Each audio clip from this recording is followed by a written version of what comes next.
nyene bisigura kwamamaza, bisigura kumenyekanisha ikintu bita Palm Business Company. Ni company ikora ikinyobwa bita Flow Juice, igakora n'ipiripiri yitwa Ryosha. Ni ikinyobwa kandi ushobora gusanga mu butike yose ndetse na alimentation ngaha mu gihugu cy'u Burundi. Ikindi naco niyo piripiri ushobora kuyisanga ahariho hose ngaha mu Burundi. Ikindi ni kimwe mu binyobwa gikozwe mu bitegwa dusanzwe turima ngaha iwacu umusigati ndetse na gingembre. Nibaza kari ivyo muri rusangi uwari wese yoshaka kubikonsoma canke se kubyihereza nuko baza mu mabutike yose aho biherereye ngaha mu Burundi. Impande y'abakinyi abaririmbyi n'abandi bantu batatu batumenyereye, wewe nk'umunyamakuru washikiriwe gutogira bava abandi bamwizeye kugira abanyizere babonye ibikorwa dukora kandi urazi ko muri kino gihe gukora kumenyekanisha ibintu simaka ngo bicishe mu baririmbyi kuko twaranabonye. By the way n'abaririmbyi baravuga ibintu nivyo baramenyekanisha ibintu mugabo kumenyekanisha ibintu ntabwo bivuze ko ari babishoboye bonyene. Ikindi sibo bari beaucoup suivi canke se sibo bumvirizwa n'abantu benshi cyane canke se bakurikiranwa n'abantu benshi. Ikindi naco nitwibage nabo baririmbyi rimwe na rimwe hari gunamuha n'ibintu byawe ngabivuge canke se abimenyekanishe ugasanga ari karakubesha arakora kujyajya uburiganya bwishi. Moi je suis journaliste ndumumenyesha makuru kandi nibaza ko iyo nimeje gukora ikintu ndakigira. Abantu banzi kera narakoze ubundi buza atarugwo kuba umu journaliste nabaye umuganga. Muganga nabuhevye kugira nze ko umu journaliste. Nakoze imyaka myinshi nambaye itaburiya, uyu munsi sinambaye itaburiya nafise micro imbere yanje. Kubera iki aho kazi na haya agaciro abantu batangura bwa agaciro. Ikindi kuna kipaji aha mu Burundi turafise itaraza abamenyesha makuru bahari. Mugabo kugira batera imbere gutata muri zo makampani ngazara bashigikira. Gusa n'amahirwe yo kuvuga ibintu by'abantu ngira ngo ndayafise, ururimi menga ndarufise ndagerageza ko biri kose umuntu dukoranye ntabwo yigera yidoga. Ngira ngo muraza amakampani za Ntumagende za Raisibet, muraza amakampani za Sirasbik, murazi company zitandukanye. By the way amavuta ya Danzori murayazi n'abantu benshi dukorana rero. So kuvuga siyo byonyene murazi ibinyobwa bitandukanye nagenda mamaza. So kuvuga ngo ndiko ndakorana na Flow Juice gusa canke ni piripiri Ryosha. Ni byinshi ndiko ndakora twagiye dukorana bitari bwaje ku mugaragaro. Ariko in nowadays nibaza ko umuntu wese twakoranye canke se yifuza dukorana ni byiza ko tugira iki tuza turabishira mu nyandiko tukaba professional.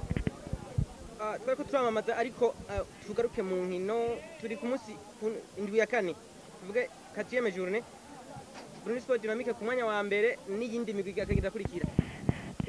Nkawe nka papa umuntu akurikirana imikino cyane niki umaze kurumarika kugira ko ino journée ya kane ya ikintu umaze kurumarika mu mupira wacu mu icamba kinova ku mupira wacu turajangaho beshi tukavuga ngo dufise umupira mu Burundi. Mu Burundi nta mupira uhari nibisanzwe ni nk'abandi ni nk'ibindi bihugu bisanzwe kuko twege umupira buryo umupira ni organisation. Umupira urategurwa umunyeshuri baramwigisha ikintu akakimenya umupira nawo barawigisha umuntu akawushobora. Ikindi dufise defo ngaha mu gihugu cy'u Burundi cyo kwamatiko turahindura abakinyi umwaka ku wundi. Abandi nabo bafise nubwo buryo kudahindura abakinyi bafise amafaranga menshi mugabo kuyakoresha bikabananira ugasanga umuntu ari karazana abakinyi batandatu kuri poste imwe. Aho sino kurirwa ngaruka ku migwi imwe murayizi yitwa ko ifise uburyo mugo yakoresheje nabi bamwe bariko baraja kuri bench. Abakinyi nabo bacu ngaha bafise kandi kantu kwa novuga ngo nubwibone bafise abakinyi bacu beshi. Ugize uno munsi bisindo 18 15 acatangura kamanura ikabutura akavango nabaye igihangange. Oro nta na hamwe aragera cyari muri ya championnat ihembe 200 ihembe 500 ibihumbi bingaha abantu bagikorera ubuyi bavuye kuri entraînement. Urumva iyo bisigura ngo rero tutaramenya umupira icarico tutaramenya iyo championnat turimwo tutaramenya ingene dukoresha amafaranga turonse tutaramenya ingene dutegura amahiganwa ntabwo tuzigira dushika kure. Ico maze kubona kuri uyu munsi ugira kane nuko umugwi wari wo wose yaba witwa ngo waro Chris yaba ufise amafaranga yaba ufise abana everybody arashobora kuba afise amahigwe ni title contender ku gikombe cyande cha championnat y'u Burundi. So muri rusangi rero sinovuga ngo hari ibintu biko birantangaza kuko championnat yacu ndamaze kuyibona. Hari n'utundi tuntu nagiye numva tuzamwe two kuba hari abantu bagiye utuntu dufaranga mu bakinyi ugasanga ko baratanga ama match. Ivyo navyo ndacabiraba sindavyemeza neza mugabo hari ibyo natanguye kubona natanguye no kumva hirya no hino. Ivyo nayo bizotangura binyereke ko championnat ikwiye gucibwamwe akarongo. By the way kari champion ikiritse gose ikintu c'imigwi ukuntu champion kiri hasi ni kiwanarije ku migwi ibiri yari yaduserukiye message ngo zinabumamuru kugeza ubunya atanumwe ukibandanya bose bakuye mu kubikira. Ikintu cyambere cyo novuga imigwi yaduserukiye ni imigwi novuga ngo harimwe umwe umenyereye mahiganwa yo ku mugabane wa Afrika ni Message Ngozi. Ariko tuguma tuvuga ngo Message Ngozi imaze guseruka iciro zinga ntihenze yari maze gukina inkino zigera kuri zitandatu zitanu ururubaye ukina rugira gatandatu ubwo yatsinzwe mwejo bundi itabandanya. Nukuvuga nta munsi numwe iraseruka ngivuge ngo iratsinze umugwi watomboye ubwa mbere ngo iciyongere igiriki iso itombora ubundi mugwi. Bisigura ngo hari ikintu no kwitwa uzaifu kumenyera mu ivyo bintu ntabwo twe ari ibintu tumenyereye. Ikindi naco turaba abakinyi bitabira ayo mahiganwa kwe dufise niba abakinyi bo ngaha bakora entraînement kangahe umukinyi n'umunyamwuga mugabo ugasanga entraînement makora urumva mukinyi izo entraînement makora ugasanga akora gohera saa 10 kugeza 12 akacari yitahira. Abandi babasha gutegura amashampiyona mpuzamakungu bahera mu gatondo saa 2 bari kuri entraînement canke 12 saa 4 gataha saa 10 akagaruka kubera ikina abanyamwuga mugo twebwe uzosanga bamwe n'abamekanisye abandi n'abashoferi abandi n'abamotari abandi badandaza amabutike. Umupira wacu urashari muri bya nitwa amateurisme cyangse no kwimenyereza mu icamahe gukina. So kuba imiguro yaraduserukiye ikabivuyemo hakiri kare icambere mwumva aho bipfira nuko turi abanyamwuga mu byo tutarafata ntumbero y'ibyo tuba dushaka gushikako. Ikindi naco nta bakinyi dufise amakampani ari ngaha mu Burundi ni meshe habuze abayegera kugira ngo bashire amafaranga haza bakinyi mpuzamakungu bashobora kuza bakigisha abandi. So ico kintu kitaraza ntabwo bishobora kuboneka. Ikindi twe turashobora ngo za Vitaro zaritwara neza kera bigakunda zitwara neza kwera bagiye bakina umupira babukina batenze kurindira impembo kandi bakawukina bawukunze. Uyu munsi umukinyi asaba impembo abakinyi ko baronka abahembwa gute kugira ngo babe motive uze kubasaba ivyo bintu. Mukinyi wa 200 sindi ko ndavuga ngo bahembwa make mugabo desamire twe nibaza ko turi mu bihugu bike bihemba amafaranga make cyane. Ndibuka mu mwaka wa 2018 hari umukinyi nigeze kujana mu kindi gihugu bamuhaye 300 by'amanyarwanda ico gihe navuga ngo ni make yamuko yarekara majeyo mugu uyu munsi bo bageze ku 900 miliyoni. Twibuke tunavugana ukuri Piero Kwizera akina mu gihugu cy'u Rwanda muri Rayon Sport yahembwa miliyoni y'amanyarwanda ni mizari miliyoni 3. Uyu munsi twebwe umukinyi ahembwa amafaranga menshi ahembwa amafaranga ngahe abantu kashaka kubarondera nguze gukina na nizo za AS Kigali zihemba amamiliyoni umukinyi wanyuma ahembwe 300 by'amanyarwanda akaba 900 y'amarundi. That's why rero twebwe kuba tuvamwo nta bushobozi nta buryo dufise turacafise intambwe ibintu byinshi byo gukora ariko bari mu ma equipe nabo bagumye barondera uburyo bwose bushoboka kugira ngo baronke nayo ma sponsor baongereza abakinyi bongereza inguvu ku bakinyi byose bizogenda neza mu myaka iri imbere. Kugeza ubu uwo ijambo Papa mu nkino abari wabyorganiza yohera hakosora kugira ngo dukire.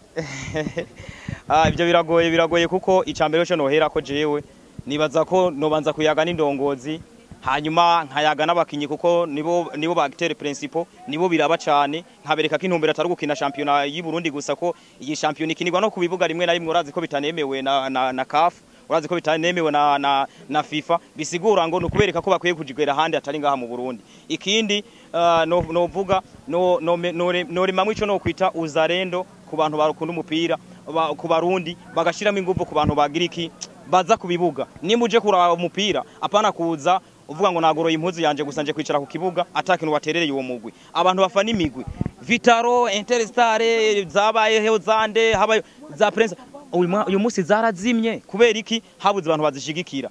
Tugende ngaha mu gihugu ca Tanzania uyu munsi ni Simba Day. Simba Day ni ikintu gishobora kugira iki gisigira amafaranga menshi mu gwa Simba mugo ni habe Vitaro Day uze kuraba ibintu biba ngaha ku stade zero nta bantu baza habe Musongati turavuga ngo bafise abafana bakoze iki batanze iki abafana hakuna ta mushabiki wa Musongati aza kugura jezi 30 mugo wa Simba aragura jezi 40 50 abo ro baratandukanye ivyo nivyo no bari mamwe ariko gusa nibaza katara amahirwe azofashikiriye jewe.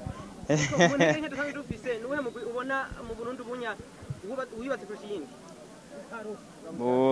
nta mugwi nza kuvuga ngo ufise ngo wiyubatse gusumba iyindi. Twari kuvuga message ngozi kuko twabonye izana umusatirizi wa mbere umusatirizi bita Raoul mugabo Raoul nawe this time mbona menga harakano kagoranye mugira ngo kutamenyera nabandi bakinyi bazanya Alexis Kitenge bazana ba Adolphe bazana bavandimwe ba Joseph bazana ba Eric Mbirizi hari nabandi ubona ko menga message ngo zari yikomeje gusumba yindi uko rambwira ngo Flambeau du Centre undi arashobora kuvuga uko Flambeau du Centre mugugiye kuraba kote yarokirisemwe yarokirita abasatirizi gusa ivyo navyo ntushobora gutwara igikombe ufise abasatirizi bonyene.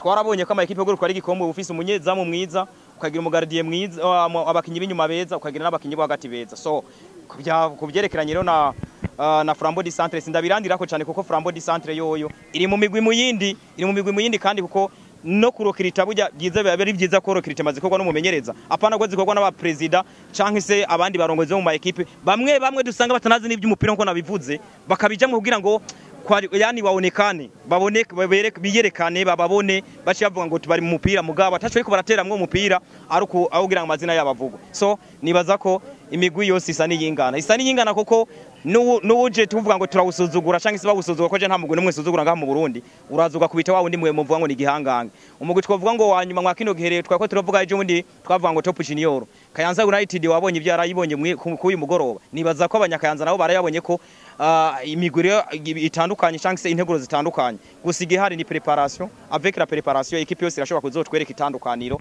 ni nayo mpamvu iyi champion ntushobora kuvuga ngo nakazoyitwara hari nabwo buntu nakubwiye bw'umaguye bw'abantu batanga amamatch bw'abantu bagurisha iki ibyo binavyo biratanguye kuvugwa hamwe byo babiri mwono wozova ngo ninde w'igihangange wozova ngo ninde w'igihangange that's why ushobora kuvuga ngo umuntu ngo ni gihangange kipe zacu ni bihangange zitara nimwe isokanze ngitsinde ni bihangange ngo zose zirangana